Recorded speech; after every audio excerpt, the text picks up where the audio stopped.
What if I told you that in just 9 minutes you could turn 25 into $50 with one trade? No magic, no luck, just pure strategy. I'm exposing exactly how I did it and how you can replicate it.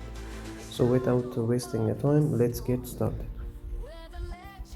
Let me add some layer of sell orders. So the reason for this is the EMS also cross bearish, so the market is bearish.